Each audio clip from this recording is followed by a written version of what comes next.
Σας καλωσορίζουμε στην σημερινή, στην τελευταία ομιλία της χρονιάς του 2019. Σας ευχαριστούμε που ήσασταν μαζί. Σας ευχαριστούμε που ήσασταν μαζί όλη τη χρονιά στις εκδηλώσεις της Πέμπτης της Ελληνικής Παιδείας. Θέλω να ευχαριστήσω την κυρία Δέσποινα Χίντζογλου-Αμασλίδου που για μία ακόμη φορά σήμερα θα μας δώσει μια διάλεξη για ένα από τα αγαπημένα της θέματα για το Βυζάντιο. Σήμερα θα μιλήσουμε για την παρακμή του Βυζαντίου. Η κυρία Χίντζογλου είναι γιατρός, αλλά έχει ασχοληθεί τα τελευταία χρόνια με τη λογοτεχνία και με την ιστορία. Έχει γράψει κάποια βιβλία για τη Βυζαντινή Αυτοκρατορία, έχει γράψει διηγήματα και τώρα ένα τελευταίο του βιβλίο για τη Βενετία. Με πληροφόρησε σήμερα. Ευχόμαστε και αυτό να είναι καλοτάξιτο. Σας ευχαριστούμε πολύ που είστε εδώ. Εγώ να ευχηθώ χρόνια πολλά σε όλους. Να περάσετε καλά τις γιορτές. Είστε καλεσμένοι όλοι στις 31 Δεκεμβρίου, παραμονή πρωτοχρονιάς, που έχουμε εδώ τη Βασιλόπιτα, στις 12 ώρα το μεσημέρι. Θα κόψουμε τη Βασιλόπιτα. Θα είμαστε ξανά με τις ομιλίες, με τον καινούριο χρόνο. Είναι νομίζω στις 9 Ιανουαρίου, η πρώτη Πέμπτη, που θα κάνουμε ομιλία. Θα μπει το πρόγραμμα της προσεχής ημέρες. Σας ευχαριστώ πάρα πολύ και δίνω το λόγο στην κυρία Χίντζογλου. Ευχαριστώ για την ευκαιρία που μου δίνετε να μιλήσω για ένα από τα αγαπημένα μου θέματα, για την παρακμή του Βυζαντίου. Αλήθεια, πόσα δεν γράφτηκαν για την παρακμή και την πτώση του Βυζαντίου. Ποια τα αίτια και ποιοι οι υπεύθυνοι για την κατάρρευση. Οι Έλληνες ασχολούνται παθιασμένα με το θέμα και κρίνουν αυστηρά, αλλά τις περισσότερες φορές άδικα, γιατί δεν προσπαθούν να κατανοήσουν τις συνθήκες της εποχής. Οι Ευρωπαίοι πάλι, που συνήθως μιλούν σαν αντικειμενικοί ερευνητές, μερικές φορές καταφέρνουν να κρύψουν επιμελώς τη δική τους ευθύνη με τρόπο πανέξυπνο και άκρος επιστημονικό. Προχθές όμως άκουσα έναν ιστορικό Τούρκο από το Πανεπιστήμιο του Βοσπόρου που είπε το εξής πολύ ωραίο. Αντί να ψάχνουμε να ερμηνεύσουμε τα αίτια της πτώσης του Βυζαντίου, ας μελετήσουμε καλύτερα πώς κατάφερε και επιβίωσε 11 αιώνες, 1123 χρόνια, και χαρακτηρίστηκε ως η μακροβιότερη αυτοκρατορία. Πού στηρίχθηκε, σε τι μεθόδους, τι πολιτική. Πράγματι είναι η μακροβιότερη αυτοκρατορία. Η Ρωμαϊκή διήρκησε 800 χρόνια, η Οθωμανική 500, η Κινέζικη 300, η Ρωσική 200, η Βρετανική 150 και η Αυστριακή μαζί με την Αυστρο-Ουγγρική 110 περίπου χρόνια. Βέβαια η γαλλινοτάτη δημοκρατία της Βενετίας πέρασε λίγο τα 1000 χρόνια, αλλά δεν συγκρίνεται σε έγκλη και δύναμη. Και να μην ξεχνάμε τους δεσμούς αίματος που είχαν οι δύο αυτοκρατορίες, καθώς οι ιστορικοί πολύ σωστά τις χαρακτηρίζουν μάνα και κόρη, βασίλισσα στα μπουγάζια του Βοσπόρου τη Βυζαντινή και πριγκίπισσα μοσχαναθρεμένη τη Βενετική στα νερά της Λιμνοθάλασσας. Αυτό λοιπόν το κράτος δικαίου, με το συνεχώς ανανεούμενο νομικό σύστημα που ανδρώθηκε επί Ιουστινιανού, κώδικας, νεαρές κτλ., με το υπέροχο σύστημα σχολικής και ανώτατης παιδείας και το πρώτο πανεπιστήμιο στα 400 μετά Χριστό, με το αμετάβλητο στους αιώνες οικονομικό σύστημα, με τη φανταστική τέχνη μηχανικής και αρχιτεκτονικής και τα αθάνατα έργα που κατασκευάστηκαν, τα τείχη, η Αγία Σοφιά, ο υπόδρομος, 3 φορές μεγαλύτερος από το Κολοσσέο, και το πυροβόλο του Ουρβανού, που την τέχνη του τη διδάχθηκε στην περίφημη σχολή βαλιστικής στην πόλη, ο Ουρβανός. Και ακόμη με τη διπλωματία που ήταν καθαρά δικό της δημιούργημα, αυτό το κράτος έμελε να παρακμάσει. Από όλους γενικά βασικό αίτιο της παρακμής θεωρείται η ανεξέλεγκτη διαρροή κεφαλαίου που οφείλεται στην παραχώρηση οικονομικών πόρων σε ξένα χέρια.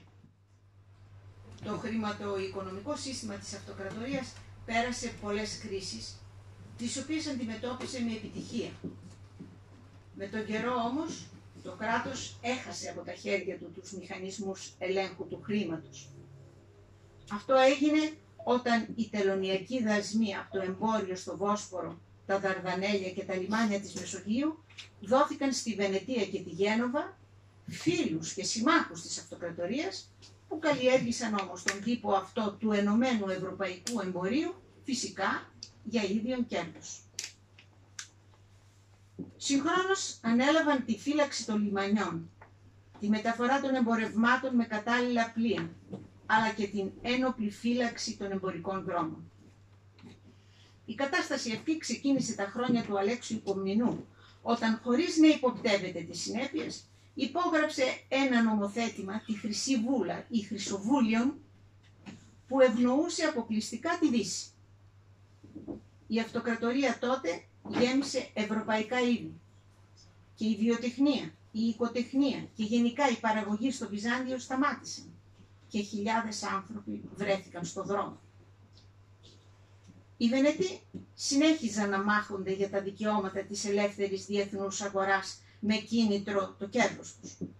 Κατά καιρούς αποδυναμώνονταν από αυτοκράτορες, αλλά τελικά επέβαλαν ξανά την κυριαρχία τους στο εμπόριο της Μεσογείου. Ο λαός δεν έβλεπε με καλό μάτι τον πλουτισμό των ξένων και κατά καιρούς επαναστατούσε. Μάλιστα, επί Μανουήλ Κομνηνού και Ανδρώνικου Τρομερού έγιναν διωγμοί και σφαγές στη συνοικία των ξένων και κατασχέσεις περιουσιών. Πρώτη φορά, το 12ο αιώνα, το 1171, ο Μανουήλ Κομνηνός, εποφελούμενος την επίθεση κάποιων στη συνοικία των Γενουατών, συνέλαβε Βενετούς, κατέσχεσε τις περιουσίες τους και τους έκλεισε στη φυλακή. Η ταχύτητα με την οποία έδρασε αποδεικνύει ότι υπήρχε προβοκάτσια. Ήθελε να αποδυναμώσει τους Βενετούς και σκηνοθέτησε όλο αυτό το σκηνικό. Αργότερα, ο Ανδρώνικος ο Τρομερός, που λέει και το όνομά του, ήταν πολύ βίαιος, προχώρησε σε χειρότερα πράγματα.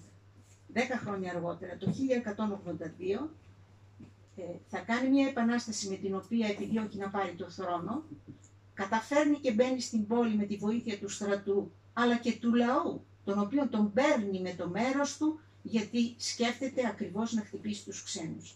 Εισβάλλει λοιπόν στη συνοικία των ξένων και προχωράει σε σφαγές γενικά και εναντίον των αμάχων και σε λαιλασίες.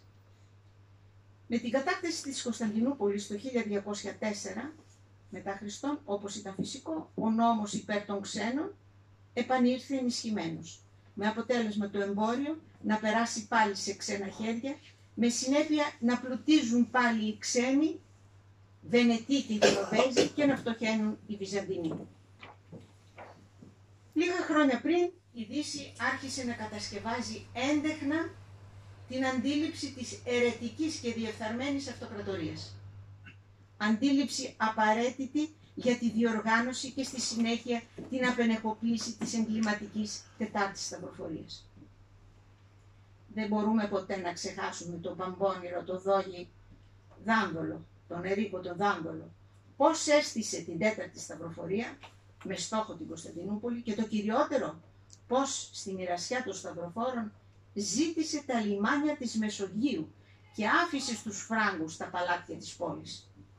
Πόσο καλά δηλαδή γνώριζε το συμφέρον της Βενετίας και πόσο έξυπνα το διεκδίκησε.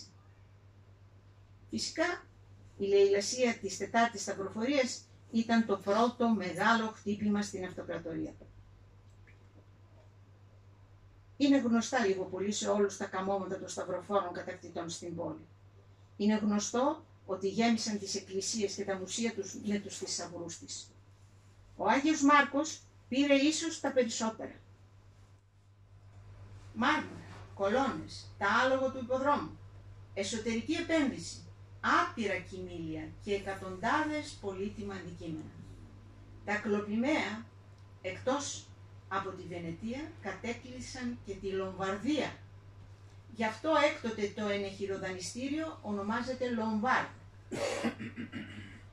Ένα πράγμα όμως που δεν είναι πολύ γνωστό είναι το ότι τα κλοπημαία χρυσά και ασημένια νομίσματα, συγκρατήστε το αυτό σας παρακαλώ, έχει πολύ μεγάλη αξία, ήταν εκατοντάδες τόνοι τη στιγμή που ο ετήσιος προϋπολογισμός όλων των ευρωπαϊκών κρατών τότε δεν ξεπερνούσε τους 2 τόνους χρυσού.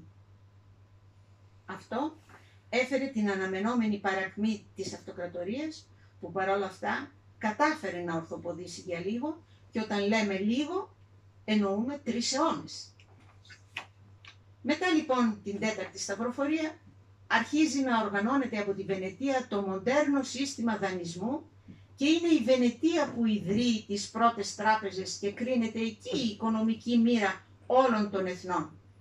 Έτσι θα γεννηθεί ο γνωστός καπιταλισμός με όλα του τα γνωρίσματα. Η βαρβαρική λοιπόν Δύση τότε, στις αρχές του 13ου αιώνα, άρχισε να αλλάζει και να γίνεται πολιτισμένη, αφού καταβρόχθησε το Βυζάντιο υλικά, κλέβοντας τον πλούτο του, και πνευματικά αφομοιώνοντας την αρχαία ελληνική σοφία και τα πολιτιστικά στοιχεία του σπουδαίου του πολιτισμού.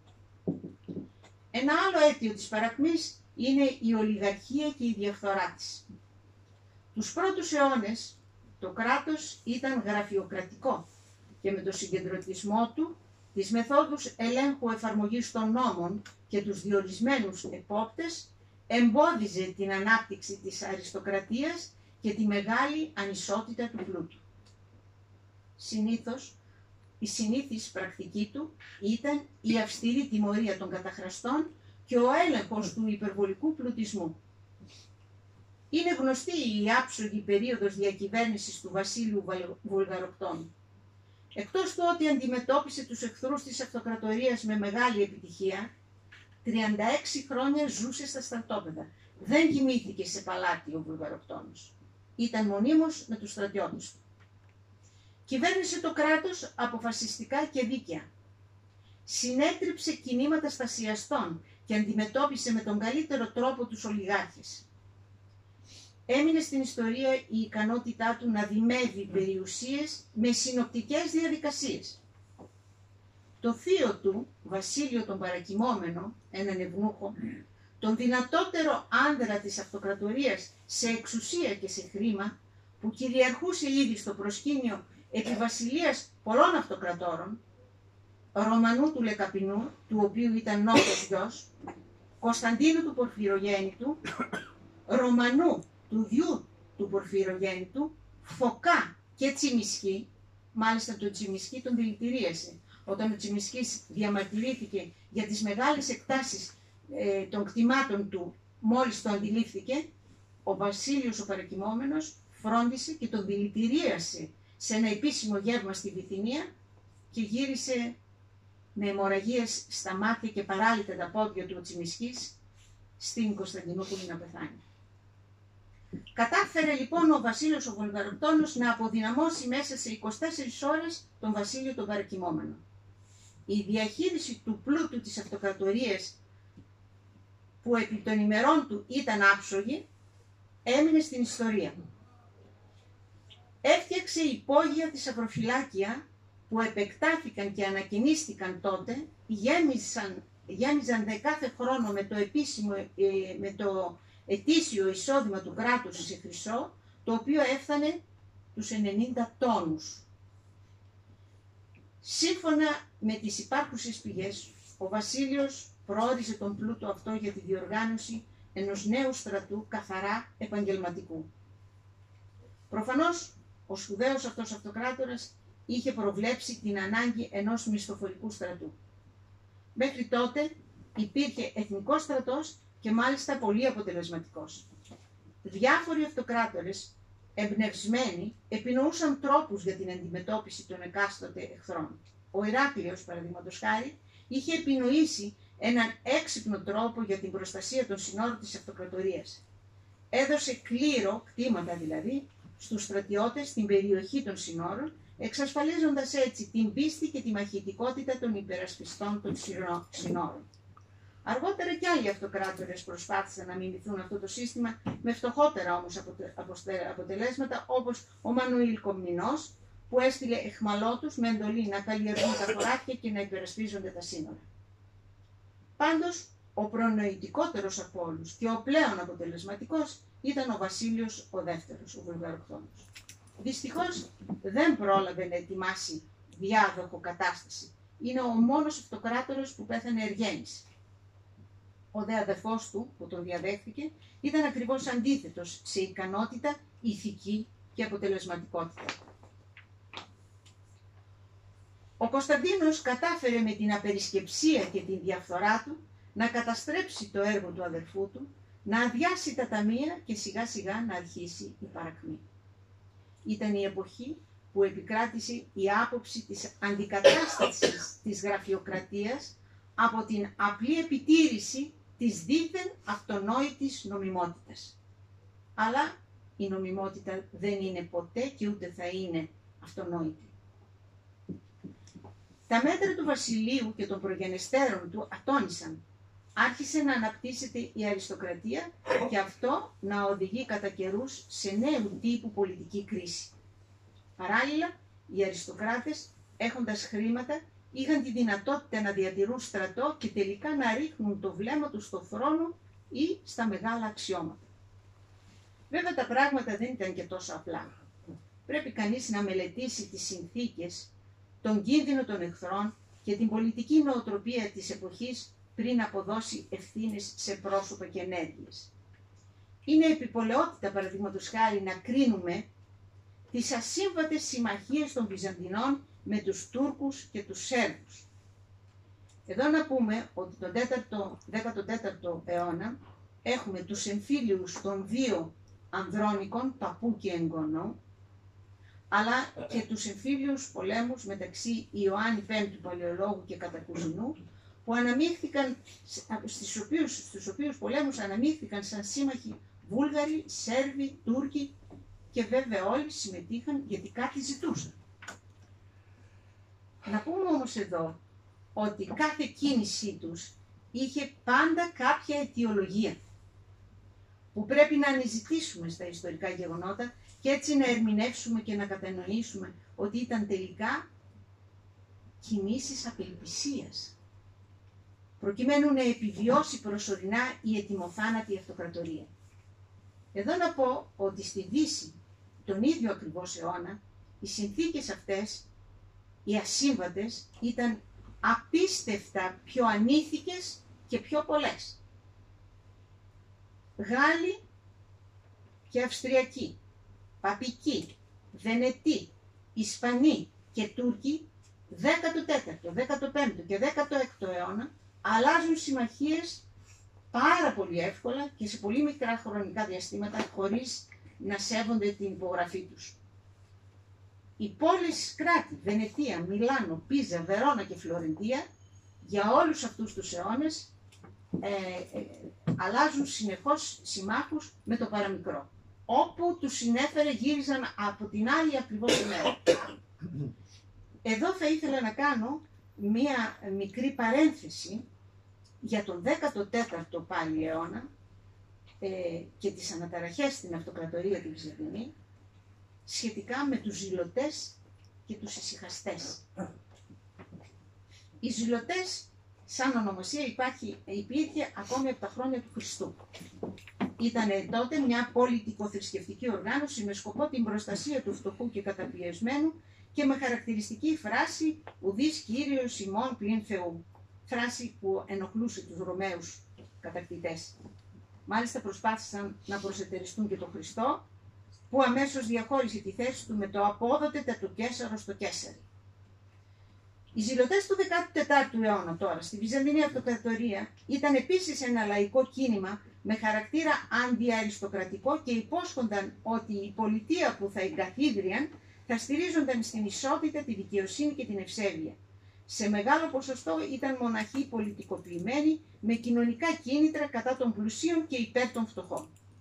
Το κίνημά τους ξεκίνησε από την Κωνσταντινούπολη και επεκτάθηκε σε όλη τη Θράκη, την οποία στην ουσία ρήμαξε όπως λίγα χρόνια πριν είχαν ρημάξει οι Καταλανοί Καταλανοί ήταν συμμαχικός στρατός του αυτοκράτορα και όταν αυτός δεν μπόρεσε να τους πληρώσει, έβγαλαν όλοι τους την οργή στη Θράκη, την κατέκαψαν, την λίστεψαν και μετά κατέβηκαν στην Αθήνα, την οποία κατέκτησαν για 70 χρόνια.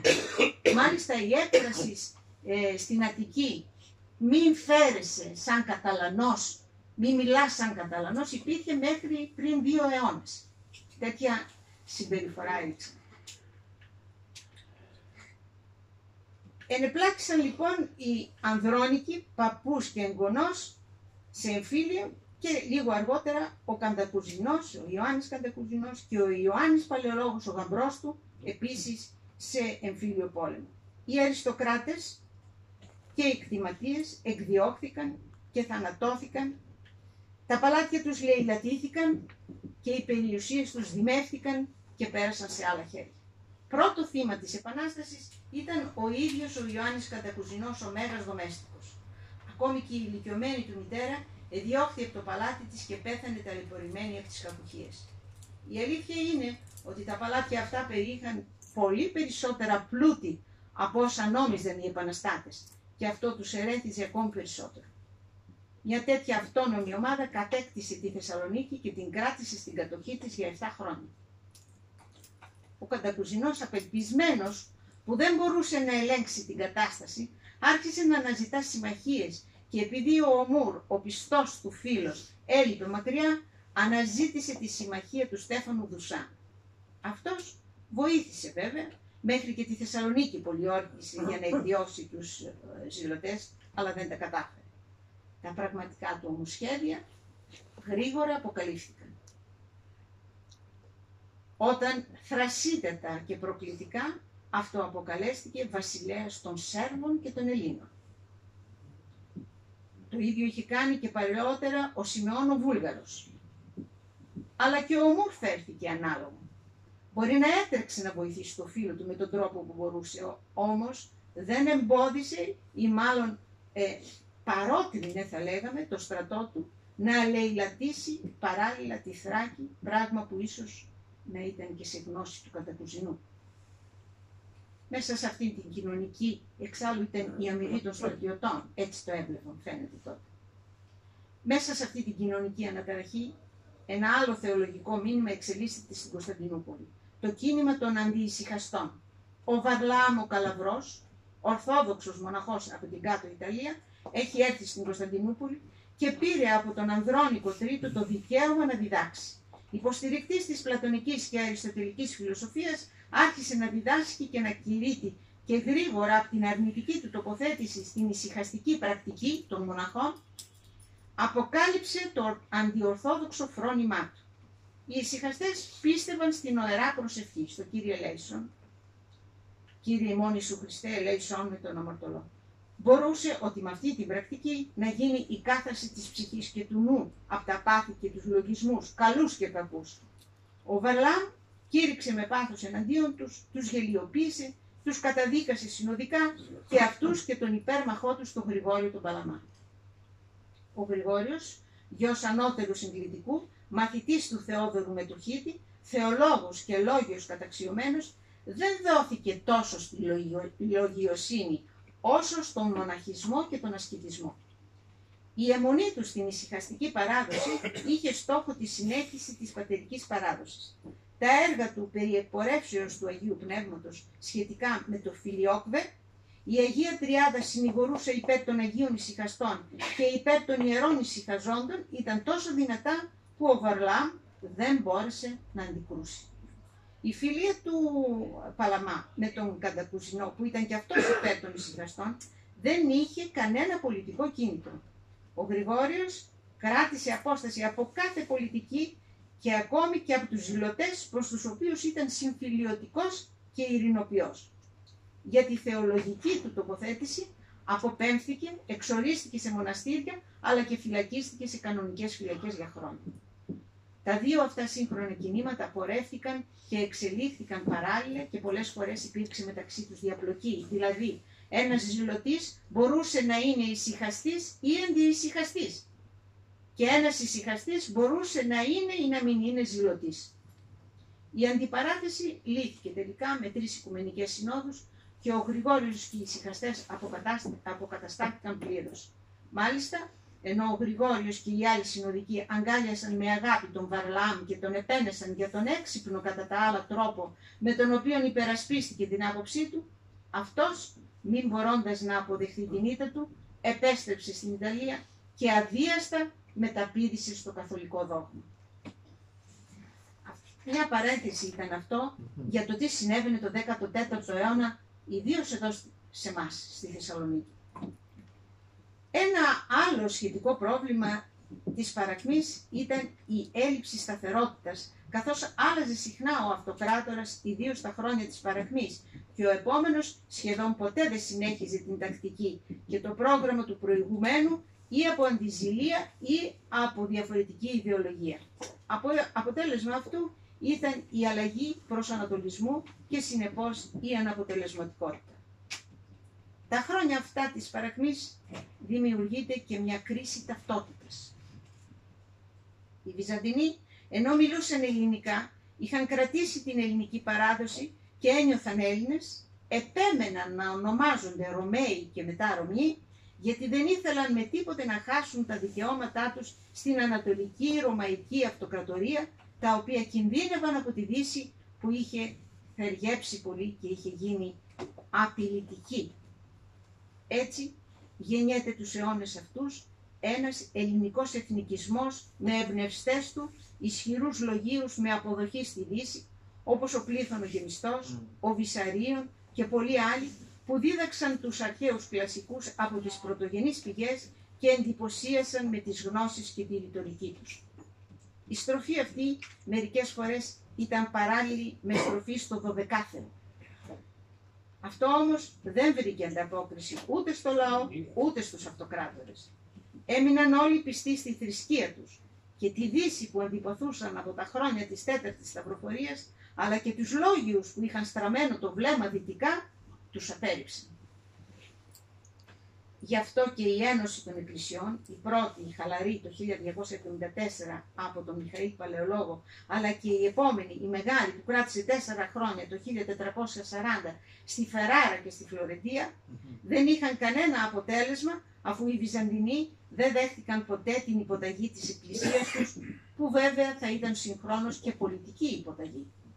Εδώ να πούμε ότι στην σύνοδο αυτή της Φεράρας για την Ένωση πήγε ο αυτοκράτορας ο 8ος, ο Ιωάννης Παλαιολόγος, και συνοδευόταν από τους λόγιους Βυσαρίωνο τον Τραπεζούντιο, Ισίδωρο Κιέβου, Γεώργιο Σχολάριο Γενάδιο. Αυτός άλλαξε, ήταν υπέρ της Ένωσης στην αρχή, αλλά όταν γύρισε στην Κωνσταντινούπολη και είδε τέλος πάντων και την γνώμη του λαού, εστράφη στους Ανθανατικούς και έγινε ο ηγέτης. Ακολούθησε δηλαδή το Μάρκο Ευγενικό. Και ο Πλήθωνο Γεμιστός, ο Μάρκος Ευγενικός Εφέσου, ο οποίος δεν υπόγραψε, αλλά του αφαίρεσε ο αυτοκράτορας τότε το δικαίωμα να υπογράψει για να τον ακινητοποιήσει, ας πούμε, να τον ακυρώσει.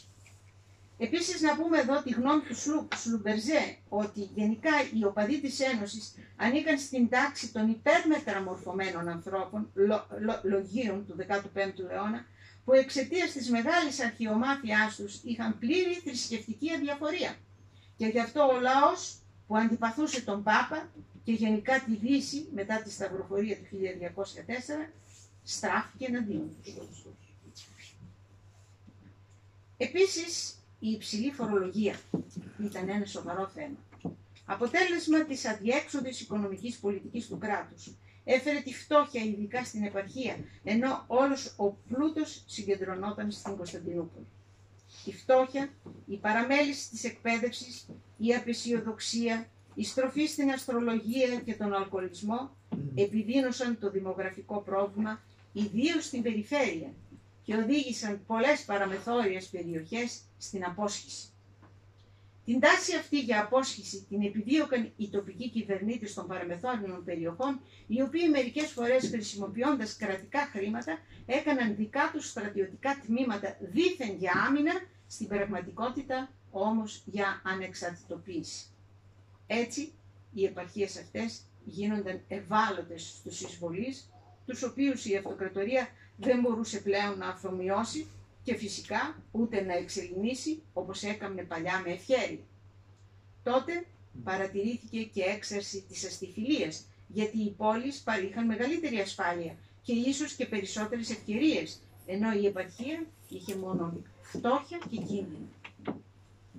Μερικοί ερευνητές αναφέρουν ότι τους αιώνες αυτούς εμφανίστηκε και το φαινόμενο της ενδογενούς ψύχωσης των αιώνων. Όπως ακριβώς έγινε τους 3 πρώτους χρόνους αιώνες τους μεταχριστιανικούς, όταν οι ελληνορωμαϊκοί πληθυσμοί, απογοητευμένοι από τη ριζική αλλαγή της κοινωνίας, βίωσαν μία κρίση ταυτότητας που εκδηλώθηκε με κατάθλιψη, αυτοκτονίες, εκτρώσεις, μείωση των πληθυσμών και τελικά ένα έντονο δημογραφικό πρόβλημα. Ήταν μια ψυχική παθολογική κατάσταση με συνέπεια την απώλεια κινήτρου για ζωή. Κάτι ανάλογο λένε οι ιστορικοί ότι έπαθαν οι Βυζαντινοί την περίοδο αυτή της παρακμής. Με παράλληλο ένα αρρωστημένο ενδιαφέρον για την αρχαία θρησκεία και πλήρη αδιαφορία για ζωή.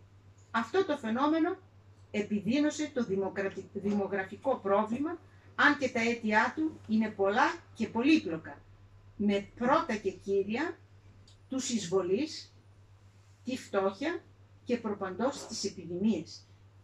Να θυμίσουμε εδώ ότι ο 14ος αιώνας ήταν ο αιώνας της πανούκλας και των σεισμών. Η πρώτη επιδημία άρχισε του 14ου αιώνα, άρχισε από το 1302 και μετά από 50 χρόνια επανήρθε και τελικά, σύμφωνα με δυτικές πηγές, τα 8 ένατα της Κωνσταντινούπολης αποδεκατίστηκαν. Από την Πανούκλα. Ένα άλλο σοβαρό αίτιο ήταν η αντιπαράθεση πολιτικών και στρατιωτικών τον 11ο αιώνα. Οι πολιτικοί πρώτα υποτίμησαν τους Σελτζούκους και μετά από άγνοια ή αντιζηλία αποδυνάμωσαν τους στρατιωτικούς. Δεν δίνονταν πια προτεραιότητα στο στρατό και στο ναυτικό. Ο Αταλιάθης περιγράφει με λεπτομέρειες τα χάλια του βυζαντινού στρατεύματος καθώς οδηγείτο προς τη λίμνη Βαν στην Αρμενία. Μιλάμε για το 1071. Είναι επίσης γνωστή η αντιζηλία του Κωνσταντίνου Δούκα προς τον Ρωμανό Διογέννη, τις παραμονές της μάχης του Ματζικέρ και βέβαια η αισχρή προδοσία του στο πεδίο της μάχης που οδήγησε στην τελική πτώση.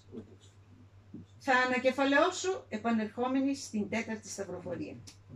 Ο πλούτος της αυτοκρατορίας που φυγαδεύτηκε το 1204 και συνέχισε φυσικά και αβίαστα να ταξιδεύει στη Δύση για ακόμη 50 χρόνια. Όσο ήταν 56 χρόνια ήταν η κατάκτηση από τους Λατίνους. Ήταν η βασική αιτία της φτώχειας. Η φτώχεια έφερε την παραμέληση της παιδείας στην επαρχία, την αδυναμία ενίσχυσης των στρατευμάτων, την έλλειψη σταθερότητας, την ηθική διαφθορά και τελικά την μη αναστρέψιμη παρακμή. Αυτά είναι περίπου τα αίτια της παρακμής και της πτώσης του Βυζαντίου, όπως τα γράφουν και τα αναλύουν οι ερευνητές ιστορικοί. Χωρίς να θέλω, μελετώντας αυτό το θέμα, βρήκα ομοιότητες στο θλιβερό παρόν της Ελλάδος. Έχει μεγάλες ομοιότητες. Πρώτον, τη διαρροή κεφαλαίων με την παράδοση του εθνικού μας πλούτου, όπως τότε των λιμανιών στους Βενετούς, τους εμπόρους των εθνών. Την παραμέληση της παιδείας και επιπλέον της γλώσσας μας, που ίσως είναι και το τραγικότερο. Τους διεφθαρμένους πολιτικούς ή επιχειρηματίες, όπως ήταν οι αξιωματούχοι και οι ολιγάρχες του Βυζαντίου. Την έλλειψη πολιτικής σταθερότητας εξαιτίας ανίκανων πολιτικών, όπως τότε αυτοκρατόρων και αξιωματούχων. Σωστό. Τον αμφισβητούμενο ρόλο της Δύσης και σήμερα, όπως και τότε. Μάλιστα. Το φαινόμενο της ενδογενούς ψύχωσης των αιώνων. Με την κατάθλιψη, τις αυτοκτονίες, τη μείωση των γάμων και των γεννήσεων, η ίδιο δυστυχώς και σήμερα όπως και τότε. την κατασπατάληση του δημόσιου χρήματος από επιπολαιότητα ή για ίδιον όφελος. Θλιβερός κανόνας πλέον. Τα δάνεια, τώρα όπως τότε. Ιστορικό το δάνειο της Άννας Παλαιολογίνας από τη Βενετία των 30.000 δουκάτων με ενέχειρο τα βασιλικά στέματα που παρέμειναν από τότε στον Άγιο Μάρκο. Την ηθική παρακμή, τη χρήση ουσιών και πολλά άλλα. Συμπέρασμα. Η ιστορία επαναλαμβάνεται και δυστυχώς μόνον η κακή. Άρα και μπορούμε να κάνουμε κάτι γι' αυτό. Ας προβληματιστούμε.